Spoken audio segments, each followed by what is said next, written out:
किरण रिजिजू वो इंसान हैं जिनको कानून मंत्री इसलिए बनाया गया था ताकि वो पक्षपात ना करें। फिर क्यों उन्हें निकाला गया? क्यों उनसे कानून मंत्रालय वापस ले लिया गया? लोगों ने कयास कई लगाए हैं। हम आपको बताते हैं कि सियासी गलियारों में क्या चर्चाएं हैं और रिजिजू से मंत्रालय आखिर क्यों वापस लिया गया। हेलो, मैं हूं साहिबा खान और आप देख रहे हैं अनकट। तो केंद्र के मोदी कैबिनेट ने बड़ा बदलाव करते हुए किरण रिजिजू से कानून मंत्रालय वापस ले लिया है। उनकी जगह अर्जुन राम मेघवाल को कानून मंत्रालय का जिम्मा सौंप दिया गया है। सूत्रों के मुताबिक सबसे बड़ी वजह बना है रिजिजू की न्यायपालिका से सार्वजनिक तौर पर टकराव। कहा जा रहा है कि इसे लेकर प्रधानमंत्री उनसे नाराज थे, जिसका खामियाजा रिजिजू को भुगतना पड़ा। न्यायपालिका और कानून मंत्री के बीच सार्वजनिक टकराव और कानून मंत्री की न्यायपालिका को लेकर दिए गए बयानों से सरकार में उच्च स्तर पर नाराजगी थी। सरकार नहीं चाहती थी कि न्यायपालिका के साथ टकराव सार्वजनिक रूप से दिखे, क्योंकि उन्हें भी पता है कि लेजिस्लेचर को न्यायपालिका की जरूरत तो पड़नी ही है, अब चाहे वो सुप्रीम कोर्ट के जजेस का अपॉइंटमेंट हो या फिर सीबीआई चीफ का अपॉइंटमेंट। तकरीबन 1.5 महीने पहले कानून मंत्री के न्यायपालिका को लेकर दिए गए एक सार्वजनिक बयान ने सरकार को नाराज कर दिया था। कहा जा रहा है कि तब ही तय हो गया था कि किरण रिजिजू को कानून मंत्रालय से हटाया जाएगा, लेकिन कर्नाटक चुनाव की वजह से रिजिजू को कुछ दिनों का रिलैक्सेशन मिल गया। दरअसल कहते हैं कि किरण रिजिजू को कानून मंत्री इसलिए चुना गया था क्योंकि उनका उठना बैठना वकीलों और न्यायाधीशों यानी कि जजेस के साथ ज्यादा था नहीं। तो कानून मंत्रालय सौंपे जाने से लेके अंत में उसे गंवाने तक का उनका सफर थोड़ा दिलचस्प ही रहा। अरुणाचल प्रदेश के नाखू गांव में पैदा हुए रिजिजू को हमेशा से ही राजनीति और स्पोर्ट्स में इंटरेस्ट रहा था। हंसराज कॉलेज से ग्रेजुएशन करने के बाद 33 साल की उम्र में वो लोकसभा चुनाव जीते। ये 2004 का वक्त था। संसद में भी डिबेट्स में बढ़ चढ़कर हिस्सा लेने की वजह से लोगों ने उन्हें एक्चुअली नोटिस किया और हिंदी इतनी बेहतरीन बोलते थे तो पार्टी के अंदर भी ज्यादा मिसफिट नहीं रहे।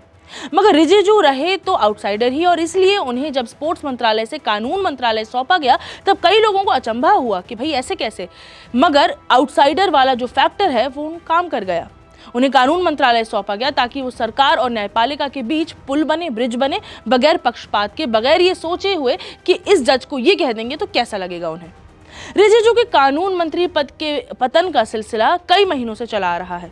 2023 की जनवरी में एक हाई कोर्ट जज ने जब कहा कि सुप्रीम कोर्ट ने संविधान को हाईजैक करके रखा है, तब किरण रिजिजू ने भी हामी भर दी, कहा सही बात है। यहां उन्होंने सुप्रीम कोर्ट से बैर कर लिया। इसके बाद ये सिलसिला यही नहीं थमा। नई दिल्ली की 30 हजारी कोर्ट में एक इवेंट में खुलेआम कहा कि किसी भी जज पर आम जनता को जवाबदेही देने की जिम्मेदारी नहीं है। फिर उसी हफ्ते सुप्रीम कोर्ट के चीफ जस्टिस डीवाई चंद्रचूड़ को भी एक खत लिखा गया। उन्होंने उसमें कहा कि सुप्रीम कोर्ट के जज नियुक्ति प्रोसीजर में एक सरकारी प्रतिनिधि रिप्रेजेंटेशन यानी कि वहां पे होना चाहिए। बस यहाँ सुप्रीम कोर्ट उनके खिलाफ हो गई। एससी में नियुक्ति का प्रोसीजर बरसों पुराना है। बाहर ये मैसेज गया कि सरकार न्यायपालिका में अपना आदमी रखना चाह रही है। ये सरकार के लिए तो बैड इफेक्ट था ही। बता दूं कि ये नोकझोंक कई बार हो चुकी है। 2015 में भी सरकार ने ऐसी ही कोशिश की थी जब वो नेशनल जुडिशियल अकाउंटेबिलिटी कमीशन में बदलाव यानी कि अमेंडमेंट लाने की मांग कर रहे थे। इसमें सुप्रीम कोर्ट के जज की नियुक्ति कैसे होती है वो मसला था। सुप्रीम कोर्ट की 5 न्यायाधीशों की संवैधानिक पीठ ने इस संशोधन कानून को खारिज कर दिया था। उनका मानना था कि सरकार जुडिशरी की फंक्शनिंग में हस्तक्षेप करना चाह रही है और सरकार को एक छोर मिल जाएगा जिसे पकड़ के वो न्यायपालिका में और अंदर तक आ सकते हैं। अदालत ने कहा था कि ये कानून न्यायपालिका की आज़ादी का हनन करेगा, जो कि संविधान का मूल ढांचा है। फिर मार्च में इंडिया टुडे के कॉन्क्लेव में रिजिजू ने हद पार कर दी। लोगों के अनुसार वो जजेस के लिए एक तरीके की धमकी थी। उन्होंने कहा कि जितने भी रिटायर्ड एंटी इंडिया गैंग वाले जजेस हैं वो सावधान हो जाएं, वो विपक्ष बनने की कोशिश ना करें। आगे उन्होंने यहाँ तक कह डाला कि जो देश के खिलाफ साजिश करेगा उसे अंजाम भुगतना पड़ेगा। दिक्कत ये थी कि ये वो किसी क्रिमिनल के लिए नहीं बल्कि चंद जजेस के लिए बोल रहे थे। आज तक भारत के इतिहास में सुप्रीम कोर्ट या फिर हाई कोर्ट के जजेस के बारे में इस तरीके की बात नहीं कही गई थी। रिजिजू को अब भू विज्ञान मंत्रालय दिया गया है, जबकि कानून मंत्रालय की जिम्मेदारी अब स्वतंत्र प्रभार के रूप में अर्जुन राम मेघवाल को सौंप दी गई है। रिजिजू ने सोचा था कि न्यायपालिका के खिलाफ वो इस कदर जाएंगे तो ठीक रहेगा, क्योंकि इसमें वो सरकार के ही पक्ष में थे। मगर रिजिजू शायद भूल गए थे कि बड़ी से बड़ी सरकारें विधायी और न्यायपालिका के साथ मिलजुल कर ही चलती हैं।